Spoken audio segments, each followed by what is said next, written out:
मला जेव्हा रोज रोज चपाती भाजी खाऊन बोर होतं ना, मी तर हे रेसिपी ट्राय करत असेल. त्याच्यासोबत लोणचं म्हटल्यावर तर काय यार खरंच.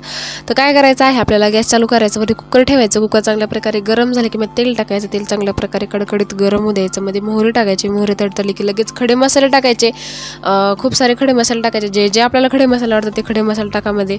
नंतर जे आहे ते मध्ये लसूण टाकलेला आहे. लसूण फ्राय झाला की लगेच कांदा टाकायचा. कांदा फ्राय झाला की लगे आलू आणि मिरची टाकून घ्यायची मध्ये. ते फ्राय झालं की आपल्याला ह्याच्यामध्ये आपले जे स्पायसेस, आपले जे मसाले असतात ते मसाले ॲड करायचे आहेत. मध्ये आपल्याला हळदीचं पावडर टाकायचं आहे आणि मीठ टाकायचं आहे चव्यानुसार आणि चांगल्या प्रकारे मिक्स करायचं. मध्ये टोमॅटो टाकायचा. टोमॅटो टाकला की लगेच मध्ये किचन किंग मसाला टाकायचा.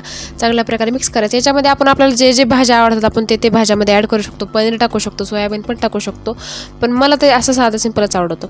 नंतर ते बासमती राईस टाकायचे. चांगल्या प्रकारे मिक्स करून घ्यायचे. कोणते पण राईस घ्या, मी बासमती घेतलेत. मध्ये पाणी टाकायचं. थोडंसं किंचित वर यायला पाहिजे तांदळाच्या एवढंच. नंतर मध्ये थोडंसं मीठ कमी वाटलं सो मीठ टाकलं. मध्ये शेंगदाणे टाका. मध्ये कोथिंबीर टाकावरी. मस्त कुकरचं ढक्कन लावा. 3 ते 4 शिट्ट्या काढून घ्या.